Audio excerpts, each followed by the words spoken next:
Assalamualaikum teman-teman, selamat pagi. Alhamdulillah kali ini saya ada kesempatan untuk sedikit share tentang ilmu tentang marketing online ya. Mohon maaf sebelumnya karena sebulan kemarin kegiatan kami cukup padat, jadi insya Allah mulai bulan ini kami berusaha rutinkan lagi untuk share sedikit ilmu kepada teman-teman. Nah, kali ini saya ingin membahas tentang teknik chat dalam melayani customer. Jadi pada saat kita posting atau iklan produk ya di sosial media, tujuannya adalah supaya menarik orang untuk untuk tanya-tanya ke kita. Jadi biasanya kita arahkan untuk menghubungi ke WA atau ke Messenger. Nah, pada saat customer sudah menghubungi kita lewat Messenger atau lewat WA, tentunya ada cara-cara untuk chat untuk customer, supaya tujuannya apa? Supaya tujuannya kita bisa memberikan impresi atau kesan yang baik kepada customer. Kemudian kita bisa mengumpulkan database customer, yaitu mengumpulkan nomor-nomor mereka ya di HP kita, dan ujung-ujungnya kita bisa closing ya, itu yang kita harapkan bersama.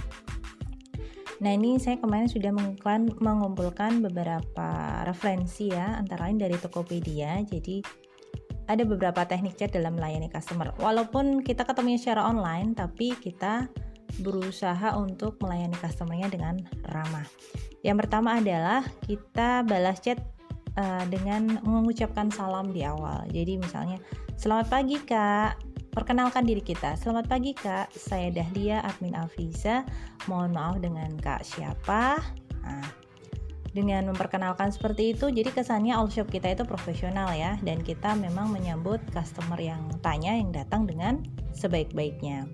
Kemudian kita tawarkan bantuan, misalnya ada yang bisa kami bantu, terus misalnya dia menjawab, oh saya cari baju ini Kak, untuk usia berapa, masihkah ada? Nah, baru kita jawab, oh iya masih ada Kak dengan size ini. Nah, baru kita jelaskan produk kita. Jadi pada saat customer tanya, sebaiknya kita sapa dengan salam dan kita perkenalkan diri kita sendiri.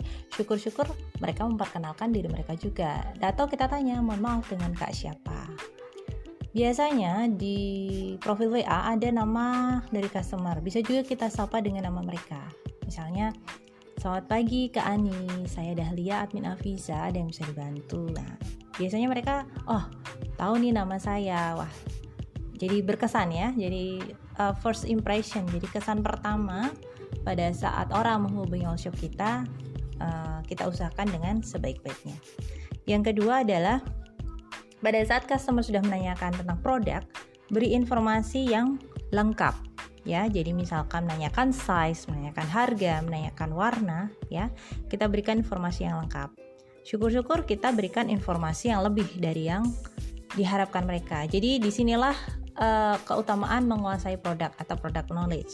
Jadi misalnya saya ya jualan baju anak, pada saat customer tanya, Mbak ini size berapa, warnanya apa saja, kita jelaskan, oh ini size ini, warnanya ini, bahannya seperti ini, keunggulannya seperti ini, nyaman dipakai dan sebagainya. Tetapi jangan terlalu berlebihan ya. Jadi ya apa adanya aja. Memang kalau bahannya bagus ya kita bilang bagus, kalau bahannya kurang bagus kita bilang aja bahannya lumayan Kak. Memang mungkin agak sedikit panas misalkan, tapi ya jangan terlalu diekspos kekurangannya juga. Tapi paling enggak kita berusaha bicara jujur apa adanya, karena nanti kalau kita terlalu berlebihan dalam mempromosikan produk ya, misalnya produknya sebenarnya sih biasa-biasa aja, tapi kita terlalu memblow up ya, ini gini Kak, ini bagus gini-gini, pada saat customer menerima barangnya dan ternyata tidak sesuai yang diharapkan, nah kan itu nggak kita harapkan ya. Jadi nanti kesannya jadi bohong nih all shopnya gitu kan. Kita nggak mau seperti itu. Jadi tetap kita kuasai product knowledge produk kita, kemudian kita utarakan kelebihan produk tapi tanpa berlebihan, jadi sewajarnya saja. Kemudian yang ketiga adalah beri saran yang objektif. Jadi misalnya customer cari baju anak 5 tahun ya, kita berikan beberapa opsi pilihan yang sesuai dengan yang dicari. Jadi Kak, ini ada setelan 5 tahun, brandednya ini, bahannya ini, modelnya seperti ini. Tawarkan beberapa opsi pilihan.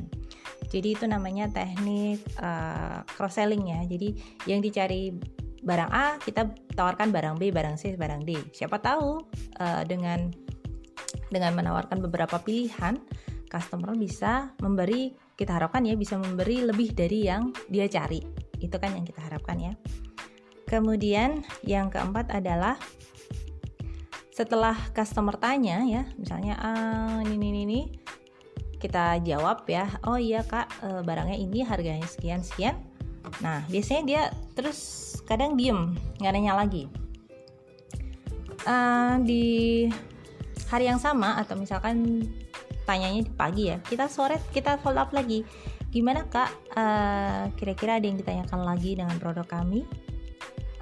Kemudian apabila menjawab ya kita jawab lagi. Jadi berusaha kita berikan jawaban yang bisa memuaskan customer, dan customernya kita balik bertanya, customernya menjawab. Jadi ada chat yang berkelanjutan ya. Kemudian kalau perlu besoknya kita follow up lagi, tapi dengan cara-cara yang sopan ya. Jadi misalnya maaf Kak, mungkin ada yang ditanyakan lagi dengan produk kami, seperti itu. Nah apabila customer akhirnya closing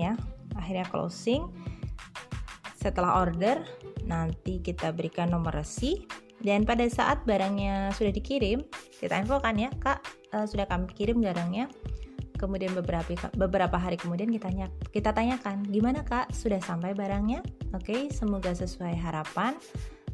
Misalkan kita punya akun Shopee atau Google My Business yang bisa memberikan ulasan, kita kasih ya, Kak, mohon bintang 5-nya ya, mohon ulasannya yang positif supaya kita bisa meningkatkan brand toko kita.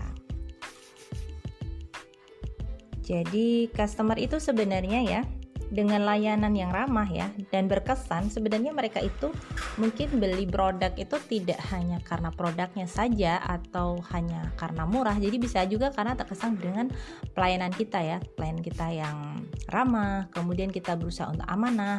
Nah insya Allah kalau kesan pertamanya sudah baik ya, harapannya customer bisa menjadi pelanggan kita. Jadi apa yang disebut pelanggan? Pelanggan adalah orang yang sudah repeat order ya. Jadi pertama beli, kemudian kedua beli lagi, ketiga beli lagi. Nah itu yang namanya sudah pelanggan. Nah kita harapkan dan kita punya banyak pelanggan ya, yang belinya nggak hanya sekali dua kali, tapi bisa berkelanjutan. Apalagi kalau seperti saya bisnis baju anak itu kan terus tumbuh ya. Jadi katakanlah sekarang masih kecil beli baju, nanti tambah gede lagi beli baju lagi, tambah gede lagi beli baju lagi sampai remaja, akhirnya udah pindah segmen. Tapi kan sudah menjadi pelanggan kita, oke? Dan misalkan ujung-ujungnya ternyata customer baru nanya-nanya, nggak masalah ya, jangan diambil hati, jangan terus kita kecewa, banyak tanya tapi nggak closing, nggak masalah. Mungkin bukan saat ini beliau belinya, bisa juga di saat lain ya. Mungkin saat ini beliau baru tanya-tanya, nanti di kemudian hari bisa aja langsung closing ke kita. Yang penting kita tanyakan nomor WA-nya ya, kita tanyakan nama, kemudian kita save nomornya. Jadi misalkan kita tanya nih, kita follow up, maaf Kak, ada yang ditanyakan lagi dengan produk kami.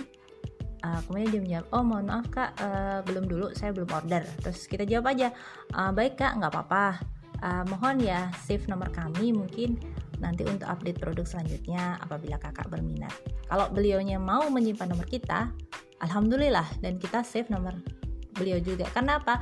Dengan kita punya banyak database customer, nomor customer di HP kita, jadi kita enak tuh, kita bisa bikin status yang bisa dilihat ke mereka, atau kita bisa misalnya ada produk baru kita bisa share dengan broadcast. Jadi enak banget. Pokoknya kalau kita punya database customer, calon pembeli yang potensial, itu mungkin kita akan lebih enak untuk berjualan dan promo.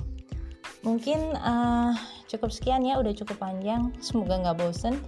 Terima kasih, sedikit ilmu dari saya, semoga bermanfaat.